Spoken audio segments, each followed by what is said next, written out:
Gente, boa noite. Tudo bom? Vamos começar, né? Deus está vendo a sua luta, o seu choro ele escuta, então não perca a sua fé. Deus conhece a sua história, não vai desistir agora, não perca a sua fé.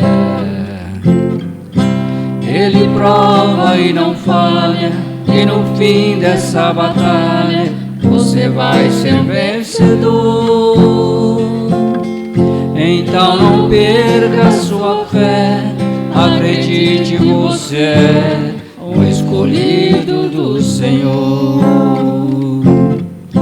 Se acalme, se controle, porque Deus está no controle, conduzindo a sua vida. E você só tem que crer, quando Deus está com você, não tem batalha perdida. Seja crente, seja forte, porque não existe sorte, capaz todo mundo é. Seja firme e persistente, encare a vida de frente e não perca a sua fé.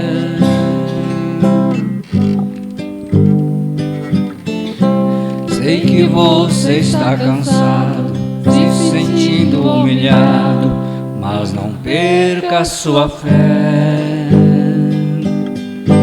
Coração está pulsando, está vivo respirando, não perca a sua fé. Tantas são as provações, sabe que as decepções é que nos fazem crescer. Deus sabe do seu coração, seu choro vira uma oração, então não perca a sua fé. Seja calmo e se controle, porque Deus está no controle, conduzindo a sua vida. E você só tem que crer, quando Deus está com você, não tem batalha perdida. Seja crente, seja forte, porque não existe sorte, capaz todo mundo é. Seja firme e persistente, encare a vida de frente e não perca a sua fé.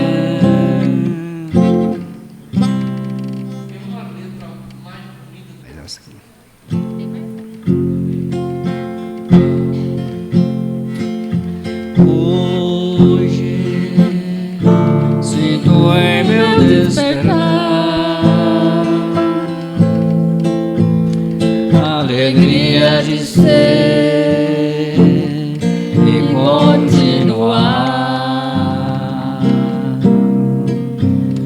muito além do infinito, amparando os aflitos, implorando ao Senhor.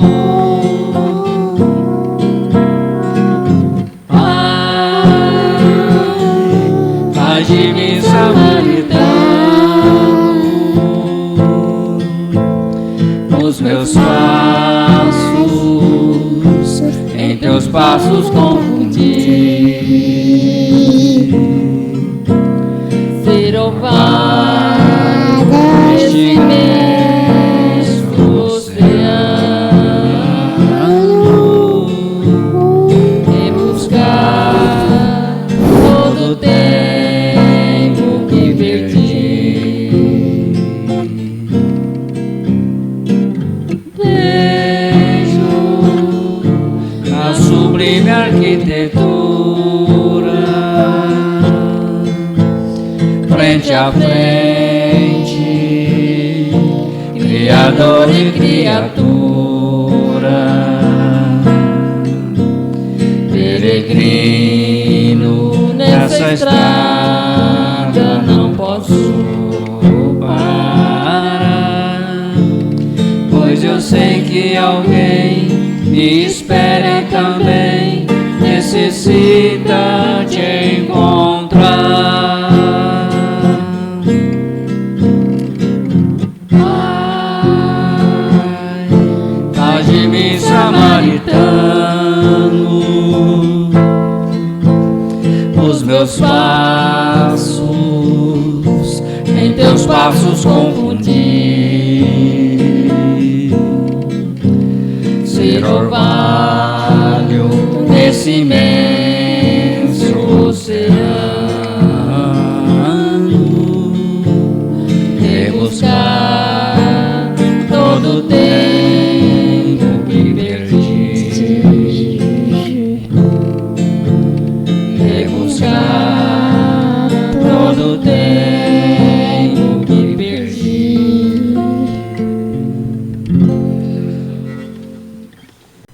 Nesse momento, com muita gratidão por estarmos aqui reunidos mais uma vez, que Deus, nosso Pai, possa nos proteger, que possamos aproveitar bem essa oportunidade, que Jesus, o nosso Mestre, e também todos os trabalhadores, os coordenadores espirituais, possam também nos acompanhar, direcionar boas energias para todos nós que aqui estamos, tanto aqui na dimensão material, como também na dimensão espiritual, e em especial nesse momento, para a nossa irmã, nossa companheira Suzana, vai estar falando sobre a vida futura, que ela possa ser auxiliada, e que todos nós possamos então compreender bem a mensagem dessa oportunidade, e colocar em prática em nossa caminhada, nos tornando melhores a cada dia, a cada instante, que assim seja. Boa noite. Boa noite a todos, como vão? Que bom que estamos aqui hoje, né? E casa cheia, que é assim que a gente gosta, porque quanto mais pessoas usufruem da palavra de Deus, mais ela é proliferada, né? E melhor para a sociedade. Meu nome é Suzana, como o Renato colocou, né? Eu vou falar com vocês hoje sobre a vida futura. E aí eu me peguei hoje falando, brinquei até com a Robélia, quando eu fui na minha mãe, que ela estava lá, né? Falei, ei, Robélia, que tema que eu inventei, né? Mas hoje vai dar certo. Eu mandei para o Renato ontem o tema, e eu achei um tema interessante, porque realmente é para praticar a esperança, né? E não só a esperança, mas a responsabilidade de atuação na Terra. A responsabilidade de sermos viventes aqui na Terra de forma ativa. E conforme eu fui fazendo, me veio muita ideia. Eu vou fazer um reforço do que a Carol falou semana passada. Então, tudo que a Carol falou, a gente vai reforçar, atuando melhor sobre o tema a vida futura, né? Ela pincelou bastante e eu continuo. E a gente vai continuar pincelando um para o outro aqui, para a palavra de Jesus ser mantida em nossos corações, e não só nos nossos corações, mas nas nossas atitudes, né? Então, quando a gente fala lá do tópico a vida futura, ele é um tópico que se encontra lá no Evangelho segundo o Espiritismo, tá? Ele está entre dois tópicos, ele é o capítulo 2, é bem do início do Evangelho. E ele é o capítulo 2 inteiro, e ele vai falar, ele inicia falando, o meu reino não é deste mundo, que é a fala de Jesus quando Pilatos questionou ele, você é rei? Né? Você tem algum reinado? Né? A gente vai falar sobre isso daqui a pouco. E esse capítulo 2 da vida futura, ele está entre dois capítulos importantes, que é o capítulo de eu não vim destruir a lei, que é a lei de Moisés, né? E o outro capítulo 3, que é o capítulo de há muitas moradas na casa do meu pai. E o Evangelho, ele é uma consequência de cada fala. Começa com a introdução, vem os capítulos a partir da consciência que vamos adquirindo ao ler as mensagens que estão ali sendo esclarecidas pelos Espíritos, né? Porque o Evangelho, na verdade, é uma luz em cima da Bíblia. Né? Os conceitos bíblicos estão lá no Evangelho bem mais esclarecidos, trazendo à tona realmente aquilo que Jesus queria dizer, que naquela época não podia dizer. Então, lá na semana passada, a Carol trouxe muito bem que existe três revelações, né? As três revelações divinas é a lei de Moisés, que foi pregada com os 10 mandamentos, né? Todo mundo conhece os 10 mandamentos. Logo em seguida veio Jesus, nasceu Jesus, e Jesus desenvolveu a habilidade de pregar. E quando ele foi pregar, ele ensinou sobre o amor, sobre a resiliência, sobre a caridade, sobre a necessidade de sermos parceiros um com o outro, e falou sobre a vida eterna, né? Porque antigamente se pensava muito, os judeus acreditavam, porque os judeus conceituavam a religião mais forte, né? Eles acreditavam que existia Deus, mas era um Deus punitivo, um Deus severo, né? Um Deus que castiga. E quando veio Jesus, ele veio quebrar esse dogma, essa crença, né? E ele veio trazer que existe vida após a morte, né? E ele falou nas várias pregações dele sobre essa vida. E a gente vai ouvi-lo falar aqui hoje também, tá? Então, nessa repercussão, falar sobre a vida futura é nos relembrar da necessidade de construirmos uma vida atual positiva para a evolução moral e espiritual que devemos buscar. Então, falar dessa vida futura tem a ver com estarmos moldados àquilo que Jesus falou para buscarmos, em excelência, uma vida espiritual quando regressarmos à pátria-mãe, né? Estando compatível com as expectativas daquilo que viemos fazer aqui na Terra. Ok?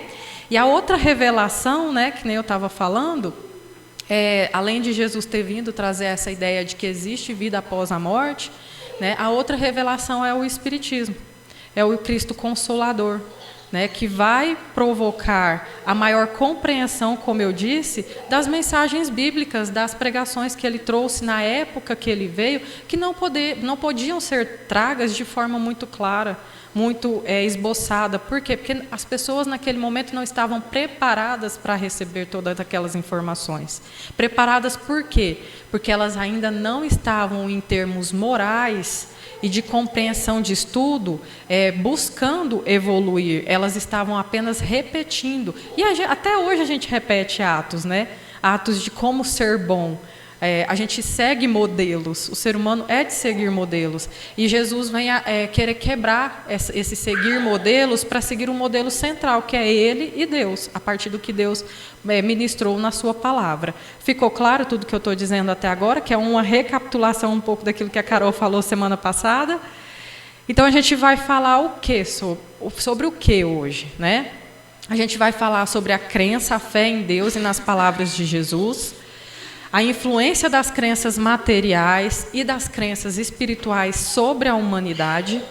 A gente vai trabalhar o texto Meu Reino Não É Deste Mundo, que é um texto bíblico, e a vida futura e seus efeitos no progresso da humanidade, tá? A consciência sobre a vida futura e os seus efeitos no progresso da humanidade. Para que eu conseguisse fazer essa fala de hoje, aonde eu fui buscar minha fonte de pesquisa? Céu e Inferno, que é o livro de Allan Kardec, todos eles de Allan Kardec, só muda o Novo Testamento que está lá na Bíblia, tá? O Evangelho segundo o Espiritismo, o Livro dos Espíritos e a Gênese. E vamos lá então, né? Lá no Livro dos Espíritos, vamos falar aqui o que é um espírito. Lá no Livro dos Espíritos, a questão 23 Kardec questiona aos espíritos: o que é o espírito? E os espíritos respondem: o espírito é o princípio inteligente do universo. O que isso significa? Que somos embutidos de inteligência, porque também somos espíritos, né? Então é o princípio inteligente do universo. E aí ele questiona mais, ele vem querer interrogar um pouco mais. Então, qual é a natureza íntima do espírito? E aí os espíritos falam: calma. Eles provocam aqui falando: não é fácil analisar o espírito com a vossa linguagem. Para vós, ele nada é, por não ser palpável. Ou seja, aquilo que a gente vê, aquilo que a gente não vê, aquilo que a gente não pega, é difícil da gente acreditar, né? E muitas das vezes, por mais que a gente sinta, a gente pensa duas vezes para falar, não, eu estou ficando doida, porque não estou vendo. Então, a gente ainda é São Tomé, a gente quer ver, quer pegar para acreditar, por mais que esteja lá. Então, os Espíritos deixam bem claro, não é fácil analisar o Espírito com a vossa linguagem, por quê? Porque não existem palavras no nosso vocabulário, independente da língua que se é usada em determinado local do mundo, né? Não existe palavra para dar uma significância para o Espírito, mas sabe-se que para vós ele nada é, por não ser palpável. Porém, nós, entretanto, para nós é alguma coisa. E ficai sabendo, olha o alerta dos Espíritos, coisa nenhuma é o nada e o nada não existe. Falou alguma coisa? Foi redundante, mas deixou bem claro. O Espírito existe, mas não tem uma palavra clara que traz significado para ele. Sabemos que ele existe e hoje, com mais clareza, é uma energia. Uma energia, uma fonte de fluidos energéticos. Ok? Ficou claro ou falou muita coisa, não falou nada? É os Espíritos, né? A gente tenta abstrair o que eles estão querendo dizer. A questão 36 do Livro dos Espíritos vai falar assim. Kardec continua investigando. Ele questiona, o vácuo absoluto existe em alguma parte no espaço universal? Ou seja, existe um vácuo, um buraco, onde não existe nada? O que os Espíritos vão responder? Não, não há vácuo. O que te parece vazio está ocupado por matéria que te escapa aos sentidos e aos instrumentos. Ou seja, coloquei a foto aí de um vazio, né, um vácuo dentro da atmosfera, justamente para significar isso, né? Existe aquele vácuo, nós consideramos enquanto ciência astronômica que pode ser um vácuo, um buraco negro, mas para os Espíritos aquilo ali não é um buraco, não é um vácuo. Para os Espíritos aquilo ali pode ser um planeta, aquilo pode ser uma colônia, pode ser alguma matéria que foge aos nossos sentidos visuais e foge aos nossos instrumentos que existem na Terra para entender o que é aquilo. Porque os nossos instrumentos não são capazes de visualizar a dimensão daquela matéria que ocupa aquele espaço. Ou seja, muito foge das nossas mãos e do nosso controle. E muito ainda temos de orgulho, de vaidade, dizendo que a gente é muito soberano, né? Dono desse mundo e estamos sozinhos, né? Na verdade, temos companhia e estamos vigiados ou acompanhados de outros espíritos de outras classes de evolução. E o que precisamos fazer? Nos preocupar com eles? Não, nós temos que nos preocupar com a nossa realidade, com a nossa existência, com a nossa vida, né? Sabemos que tem muito mais do que aquilo que a gente consegue abstrair, né? Se não conseguimos abstrair, sabemos que existe, respeitamos essa ideia, mas nos portamos a cuidar daquilo que nos é palpável. E o que nos é palpável? Lá no céu e inferno, tem a ideia do nada, ela é proliferada, ela é pensada, discutida, lá no livro do Céu e Inferno, onde Kardec reflete, põe em palavras aquilo que, de repente, fica incógnita na nossa cabeça. Mas e o nada? Como eu disse antigamente, os judeus pensavam assim, Deus é punitivo, Deus, se, por exemplo, acontecer uma tormenta na minha vida, eu passar por dificuldades, por doença, é um castigo. Deus está me castigando. Os judeus pensavam assim, e eles pensavam que os seres angelicais, os anjos, eram selecionados por Deus de forma muito aleatória. Então, eram seres e que nenhum indivíduo poderia ser anjo. Eles eram seres escolhidos a dedo, né, celestiais, e que ninguém mais poderia ser anjo. Não existiria, então, essa camada de evolução que nós, espíritas, acreditamos. E quando Jesus veio, ele veio trazendo justamente a quebra dessa ideia. Ele veio provocando a continuidade da vida após a morte, e ele veio provocando a necessidade de reforma íntima. Então, lá no Céu e Inferno, quando Kardec começa a desenvolver a ideia do nada, ele coloca assim, né? Do que serviriam, então, essas aspirações de felicidade aqui na Terra, se um leve sopro pudesse dissipá-las. Haverá algo de mais desesperador do que esse pensamento de destruição absoluta? Afeições caras, inteligência, progresso, saberes adquiridos de modo cansativo, laborioso, esforço na repressão das paixões, devotamento à causa do progresso, desde que tudo isso nada seria aproveitado? Será que é assim mesmo, né? Então, estas preocupações exclusivas do presente, né, conduz o homem a pensar apenas em si mesmo, de preferência a tudo quer para si. E é, pois, o mais poderoso estímulo ao egoísmo, e o incrédulo é inconsequente quando chega à seguinte conclusão: gozemos enquanto aqui estamos, a felicidade neste mundo é do mais astuto. Então, o que Kardec quer falar em relação a essa ideia?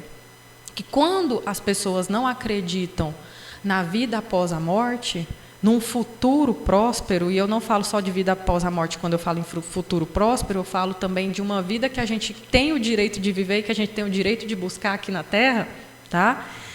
A gente deixa de ter perspectiva. E não tendo perspectiva, a gente começa a pensar de forma egoística, de forma ciumenta, de forma preconceituosa, porque nada vai me acontecer, depois disso tudo eu fecho os olhos e vivo um descanso eterno. Então, a sociedade como um todo ganha um prejuízo muito grande, uma estagnação muito grande quando há esse tipo de fluxo de pensamento. Porque as pessoas elas acreditam que a tudo pode ser feito e eu posso ganhar mais pelo meu belo prazer, passar por cima dos outros pelo meu belo prazer, porque nada vai me acontecer, eu vou morrer, fechar meus olhos e terei o descanso eterno. Quando a gente não acredita em nada, é esse pensamento que é o mais fácil de ser conduzido. Concordam? E quais são as consequências disso, né? Quais são as consequências dessa situação? Eu quero perguntar para vocês se vocês conhecem pessoas que pensam assim. Conhecem, né?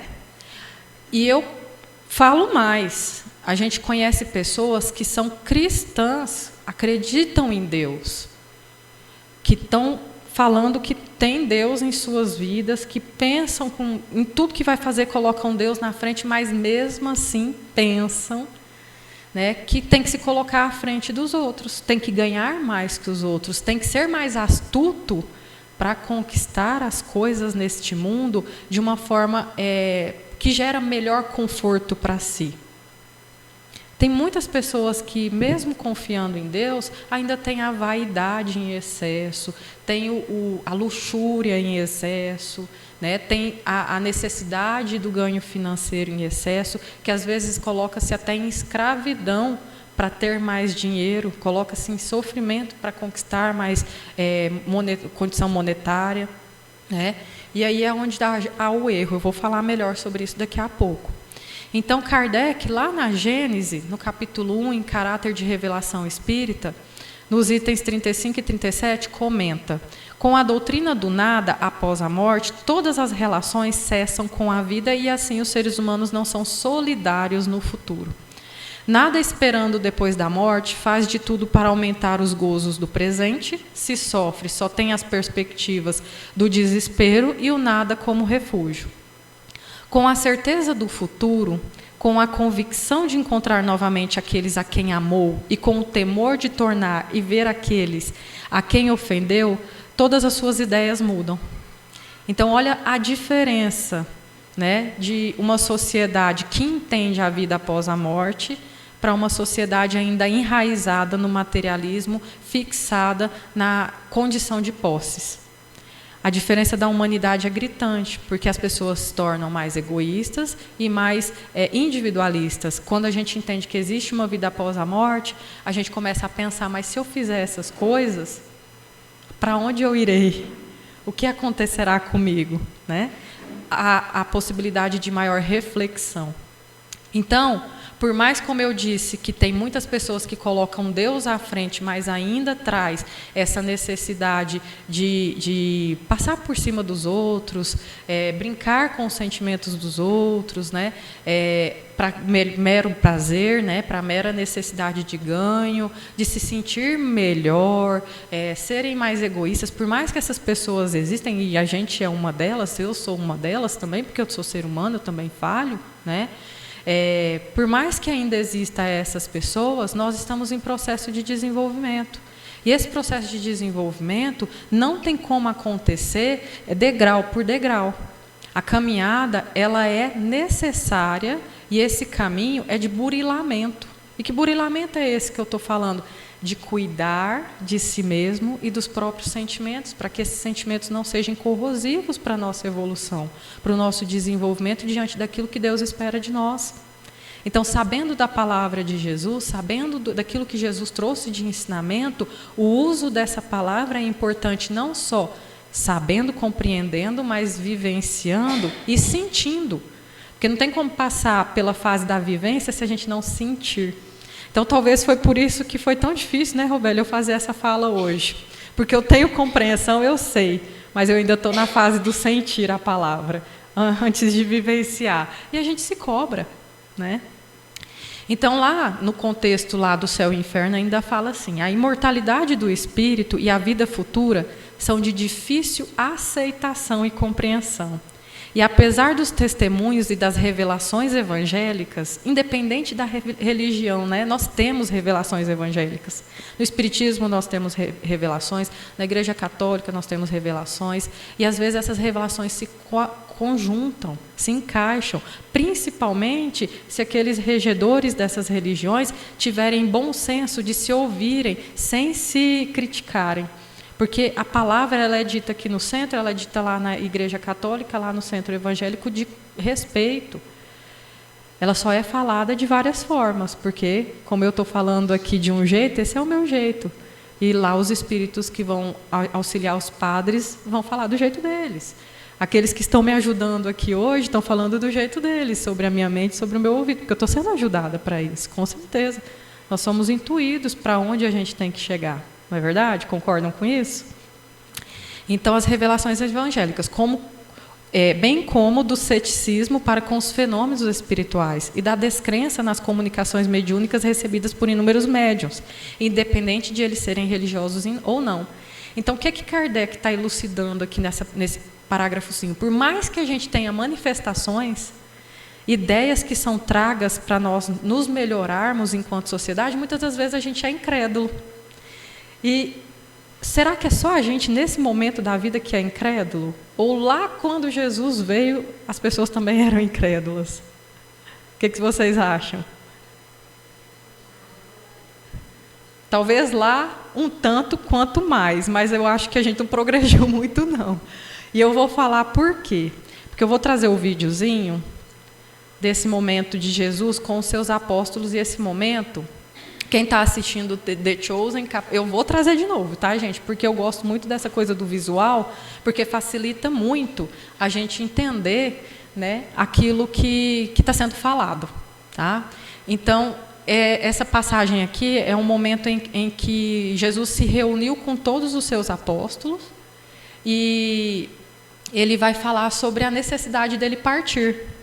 E aí, olha os questionamentos que os apóstolos fazem para ele. Vamos lá. Para onde eu vou, não podem me seguir agora. Mas vão me seguir mais tarde. Como? Mais tarde? Quando? Que seus corações não se perturbem. Na casa de meu pai há muitas moradas. Eu vou preparar lugar para vocês. E então vou voltar e os levarei para mim, para que estejam onde eu estiver. Vocês conhecem o caminho para onde eu vou? Senhor, não sabemos para onde o senhor vai. Como é que podemos saber o caminho? Eu sou o caminho, a verdade e a vida. Ninguém vem ao Pai senão por mim. Senhor, nos mostre o Pai, será o suficiente. Eu estou com vocês há tanto tempo. E você ainda não me conhece, Felipe. Quem me vê, vê o Pai. Como pode dizer, nos mostre o Pai? Você não crê que eu estou no Pai e que o Pai está em mim? Eu fiz tantas obras diante dos seus olhos. E se não podem crer que eu estou no Pai e que o Pai está em mim, pelo menos creiam por causa das mesmas obras. Não estou dizendo que não acredito. Só estou tentando entender. O Senhor está dizendo que vai nos deixar. E que para onde vai, não podemos ir. Mas quando isso? Enquanto isso, como vamos saber o que fazer sem o Senhor? Eu não vou deixar vocês órfãos. Eu estou enviando um conselheiro para estar com vocês para sempre. O Espírito Santo. Vocês o conhecem porque ele vive com vocês e vai estar em vocês.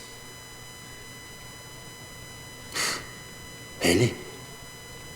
Outra pessoa? Nós só queremos o Senhor. Nós amamos o Senhor. Quem tem os meus mandamentos e obedece a eles, esse é quem me ama. Eu digo isso enquanto ainda estou com vocês. Mas o conselheiro, o Espírito Santo, que o Pai enviará em meu nome, ensinará todas as coisas e fará vocês lembrarem e sim, entenderem tudo o que eu já disse.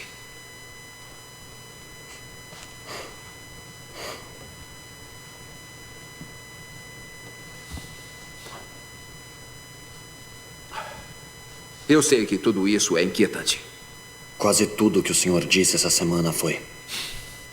Eu sei. Mas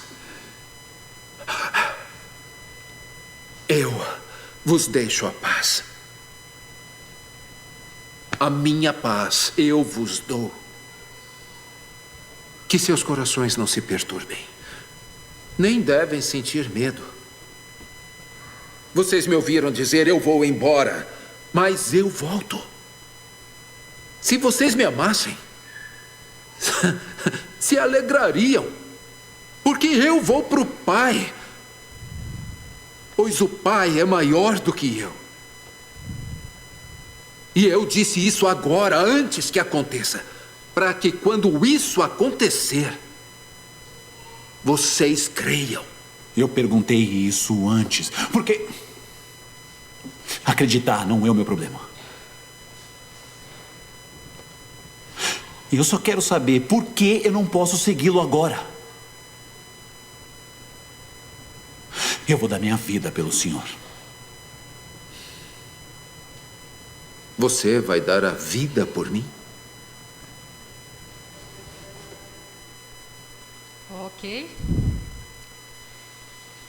Entenderam tudo?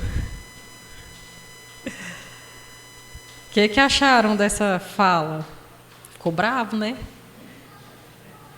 Ai. Na hora que eu coloquei para rodar ali, até eu senti dor. Fiquei com vergonha. Na hora que eu assisti pela primeira vez, fiquei com vergonha mesmo. Porque eu falei, olha, na onde que eu tô? Pequenininha ainda. Pessoal, é claro que essa passagem que eu coloquei aqui para vocês daria umas 3 palestras para a gente ficar falando aqui, ou até mais. Mas ele termina falando o quê? Simão fala para ele, eu daria a vida pelo Senhor. Ele questiona, você daria mesmo? Você daria mesmo? Tem certeza, né? E aí eu me questionei, eu daria a vida? E a Carol, semana passada, se perguntou, né? Quem daria a vida por alguém, né?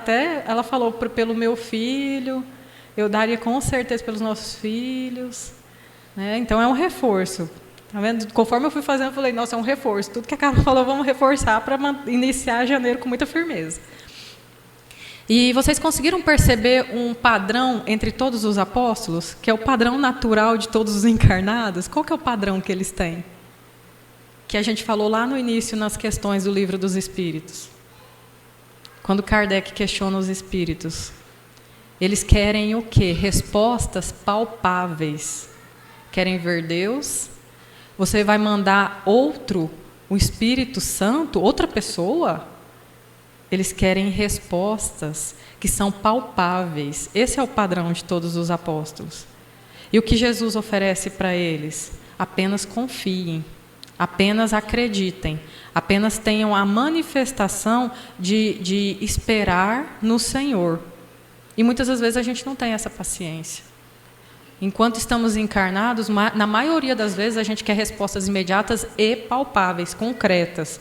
Às vezes, eu tenho uma colega de serviço que me veio agora, eu vou dar esse exemplo. Ela brincou, ela é muito católica, e a gente conversa muito, e é legal porque a minha colega de serviço é católica, eu sou espírita, e a outra colega de serviço é evangélica. E a gente conversa legal. E sexta-feira a gente fez reunião, as 3 orou, e todo mundo se respeitou. Dentro daquilo que foi falado, e como eu disse, fez uma junção. Então, ela foi me falar no início do ano que a casa dela tinha sido assaltada, bem no dia de Natal, né? E que foi aí que ela entendeu que a cerca elétrica dela estava desligada. E aí ela falou: Suzana, eu fui vendo os sinais e não fui percebendo. E aí Deus falou: vou ter que pôr alguém aí dentro dessa casa para você entender que sua cerca elétrica está desligada. Ela brincou, enquanto na fé dela, né, que ela precisou disso para ela entender que a casa dela não estava bem protegida. Porque já tinha subido o gato lá, o gato entrava pelo muro com a cerca lá, achando que estava ativo, e ela: mas gente, esse gato está entrando e comendo a ração dos meus cachorros, que jeito que esse bicho está entrando, tomando choque, né? E aí ela foi entender que a cerca estava desligada, né? E aí ela pôs essa manifestação: Deus teve que me dar esse chacoalhão para mim proteger melhor essa casa.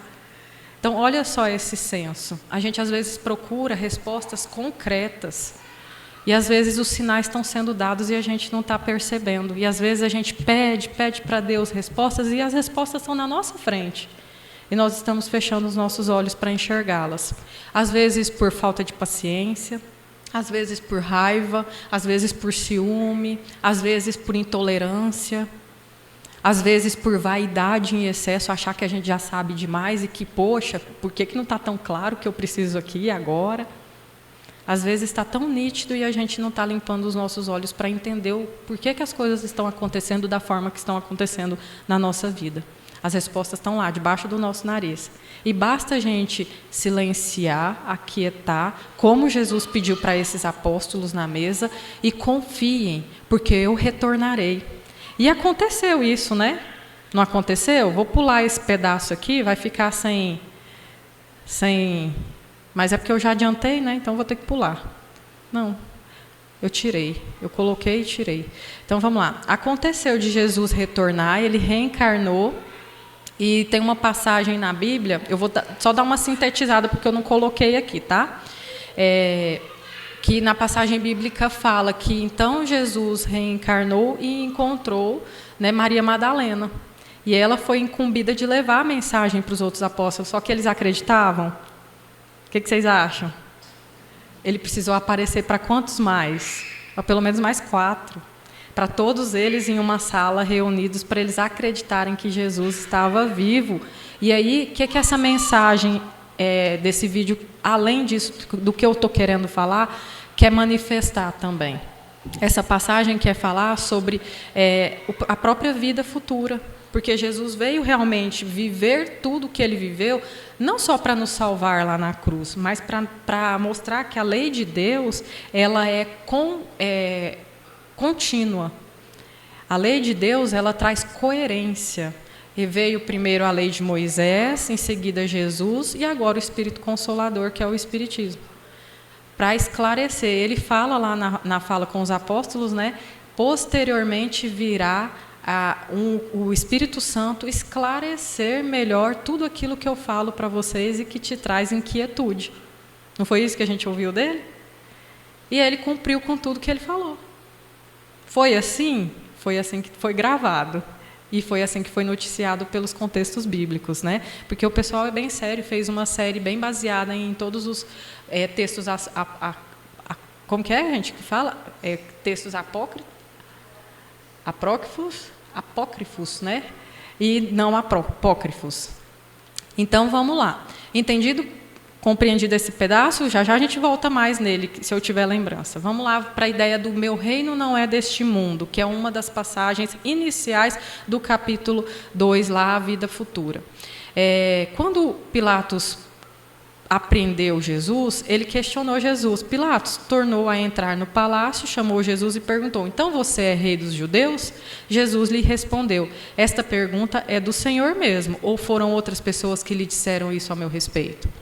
Por acaso eu sou judeu? Disse Pilatos. A sua própria gente, os chefes dos sacerdotes, é que o entregaram a mim. O que foi que você fez? Perguntando Pilatos para Jesus. E Jesus respondeu: o meu reino não é deste mundo. Se o meu reino fosse deste mundo, os meus seguidores lutariam para não deixar que eu fosse entregue aos líderes judeus. Mas o fato é que o meu reino não é deste mundo. Então você é rei? Questiona, meio que zomba Pilatos, né? É o Senhor que está dizendo que sou rei, responde Jesus. Foi para falar da verdade que eu nasci e vim ao mundo, e quem está do lado da verdade ouve a minha voz. Então, o que Jesus está querendo falar sobre o meu reino não é deste mundo? Que ele justamente veio aqui na Terra para nos ensinar uma receita de como se viver, uma maneira de como se viver em comunhão com o próximo sem sofrermos tanto, a ponto de chegarmos a uma evolução espiritual que nos traga a vivência celestial que ele chegou a viver, que ele vive hoje. E para isso a gente precisa de esforço, precisa de reforma íntima. Então a verdadeira realeza terrestre acaba na vida, quando a gente morre. E a realeza moral governa ainda e sobretudo depois da morte, que foi isso que Jesus veio trazer com maior clareza. A partir do momento que ele morreu na cruz, a realeza moral governou. Era necessário, como ele falou para os apóstolos, que ele fosse embora, que ele morresse, para que a realeza, tudo aquilo que ele tivesse passado, se firmasse nos corações daqueles que estavam acreditando naquilo que ele tinha falado. Então, o que Jesus nos convoca a refletir sobre a vida futura? Ele justamente nos coloca nessa, se refere à vida que ele viveu, em todas as circunstâncias, e coloca como uma meta que a humanidade irá ter que ter, né, e terá que alcançar. Para se ganhar um lugar no reino que Jesus fala, são necessárias a abnegação, a humildade, a caridade em todas as suas celestes práticas, a benevolência para com todos. O que isso significa? Fazer o bem não importa a quem. E o que é esse bem? É aquilo que a gente tem capacidade de ofertar para o outro, de mais singelo, de mais básico, de mais disposto de qualquer condição financeira, que a gente sempre tem para entregar algo para o próximo. Lá na questão 886, Kardec questiona: qual é o verdadeiro sentido da palavra caridade como entendida por Jesus? Os espíritos respondem: é a benevolência para com todos, indulgência para com as imperfeições dos outros e perdão das ofensas. A benevolência para com todos tem a ver com se compadecer com a dor do outro, ter empatia, conseguir enxergar no outro um certo sofrimento, que muitas das vezes, ao invés de olhar para ele com críticas, a gente tem que olhar com aquela ideia de que essa pessoa talvez ainda não entendeu a evolução que ela está preparada para seguir, porque como foi falado lá no texto, temos aqui dentro, né, como foi falado lá no vídeo, Jesus fala, temos aqui dentro todo esse instinto divino. E muitas das vezes a gente adormece esse instinto divino pelas vaidades do mundo, pelas coisas que a gente tem que viver parecido com os outros, seguindo modelos igual dos outros, né? E a gente esquece dos nossos instintos divinos por querer vacilar, né? Por querer ser visto aqui nesse mundo e reconhecido de uma forma emblemática, de uma forma forte, né? E eu acho que o mais difícil dessa caridade é a indulgência para com as imperfeições dos outros, porque às vezes a gente é duro consigo mesmo e acaba sendo duro com todo mundo. Às vezes as pessoas elas são imparciais consigo mesmas, né? Se julgam muito e aí fica fácil julgar o outro, né? Se colocam muito defeitos e aí vai para o social criticando muitos outros com muita facilidade. Isso é muito ruim, prejuízo para a sociedade. que a gente consiga amadurecer, né, esse sentimento, prevalecendo aqueles ensinamentos que Jesus nos deixou hoje. Então, eu quero questionar para vocês, está encerrando, tá, gente? Quero questionar aqui para vocês, qual é o maior bem que vocês têm na vida hoje? Filhos, a própria vida. Qual é o maior bem que nós temos aqui hoje? A gente volta para aquilo que é palpável. E o maior bem que a gente tem na vida da gente é isso aqui, ó. O que é isso? Tempo. O tempo é hora divina. E aquele que sabe usar bem o seu tempo em proveito do progresso individual colabora socialmente. Colabora socialmente porque se coloca em sociedade como um ser, como se diz, estou em dia com a minha terapia, né? Se coloca em sociedade de um jeito a manifestar-se com maior empatia, com maior respeito ao próximo, com maior respeito às imperfeições dos outros, como eu disse, sabendo lidar com os seus sentimentos mais perversos. E para chegar a esse ponto, a gente precisa se cuidar, né? A gente precisa se olhar com maior carinho. Então, como gerimos nossas responsabilidades e nos colocamos à disposição da vida que temos, diz muito sobre a vida futura que estamos construindo. Então, ou seja, aquilo que estamos praticando e fazendo hoje, se estamos na inércia, é assim que vai ser quando formos para a vida futura lá, quando partirmos desse mundo. Porque vamos criar um campo mental que nos coloca nessa inércia.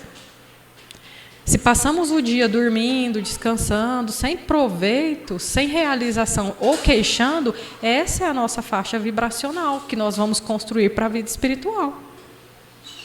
Se passamos o dia criando possibilidades, criando realizações, criando satisfação na própria vida e na vida do outro, porque isso nos é capaz de fazer, por mais difícil que pareça ser, somos capazes de fazer isso, é esse campo vibracional que levaremos para a vida pós-morte. Tudo que a gente faz aqui é uma extensão do que podemos viver na vida espiritual. Só que na vida espiritual caem-se as máscaras, né? Cai-se todo o véu que está inebriando os nossos olhos sobre a realidade, porque aí a gente volta a ter consciência plena da nossa existência.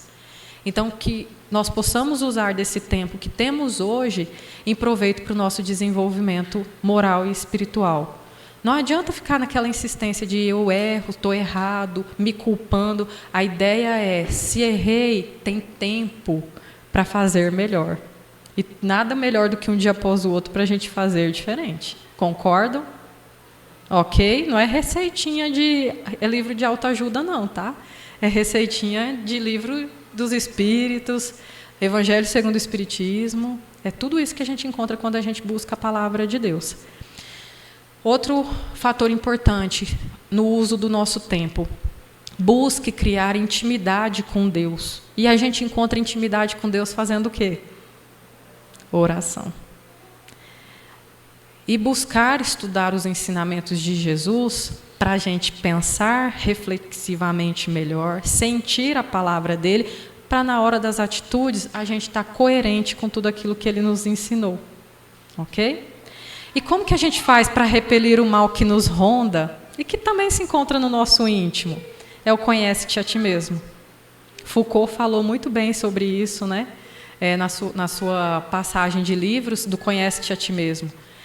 Foucault é um pensador, é um cientista e faz uma boa junção com tudo aquilo que o Espiritismo fala. Então, conhece-te a ti mesmo é saber das suas tendências mais perversas, das suas tendências ruins, mas também saber das suas qualidades. Para lidar com as suas qualidades muito mais e engrandecê-las para sufocar tudo aquilo que é negativo. Ensinar esses sentimentos negativos a jogar energia para aquilo que faz bem. Ok? Então, eu vou usar para finalizar essa passagem, essa mensagem que Chico Xavier deixou, que Deus não vem, como assim pediu o apóstolo lá, Filipe, né? Mostre-nos Deus. Queremos ver Deus. Deus não vem em pessoa para abençoar. Ele usa e capacita as que estão dispostas aqui a cumprir essa missão. Todos nós podemos ser anjos. A eternidade está em nossas mãos. Viva de maneira honrada, para que quando envelhecer você possa falar só coisas boas do passado e sentir assim prazer uma segunda vez. Eu agradeço a atenção de cada um de vocês e eu vou pedir para a Robélia vir fazer a mensagem final, pode ser? Nos ajude. Você me ajudou e agora você ajuda todo mundo. Vem cá, Robélia. Vem trabalhar comigo hoje. Vamos, nesse momento, agradecer ao Mestre Jesus a oportunidade de mais uma vez estarmos aqui, pedindo ao Pai que abençoe a todos os nossos irmãos que aqui se encontram, encarnados e desencarnados. Vibremos muita paz, fraternidade para todos os nossos familiares. Que Jesus nos oriente, nos ilumine e nos dê muita paz. Que assim seja, graças a Deus. Um homem acreditou que a vida pode vir. Começar de novo, vamos lá. Um homem acreditou que o mundo poderia ser melhor e deu a sua vida e deu a mão, fazendo a luz brilhar na escuridão. Um homem acreditou que veio ao mundo apenas para servir. Se hoje temos forças para seguir, é só porque um homem acreditou. O que dizer de alguém que nunca desistiu, que teve a ambição de ser humilde, conseguiu um anjo protetor que derrotou as ilusões, um anjo protetor, um caçador de corações. Um homem acreditou que a vida pode ser uma canção e foi um instrumento a revelar um tempo de harmonia que virá.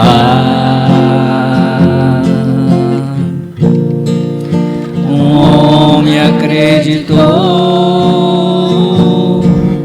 que o amor é o caminho e a solução. Se hoje aprendemos a lição, é só porque um homem acreditou. O que dizer de alguém que nunca desistiu e teve a ambição de ser humilde e conseguiu um anjo vencedor que derrotou as ilusões, um anjo protetor, um caçador de corações. Um homem acreditou,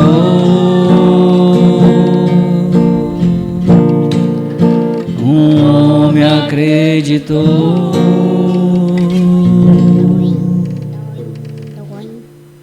E a última, quanta luz, né?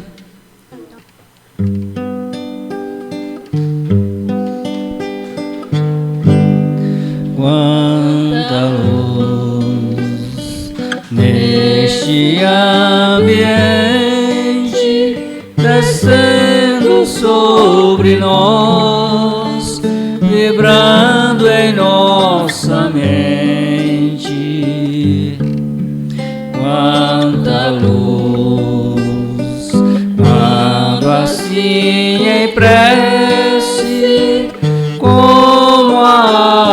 alma cresce aos olhos de Jesus. Quanta luz, pois em oração a voz do Mestre fala ao nosso coração. Quanta luz descendo sobre nós, quanta luz, quanta luz.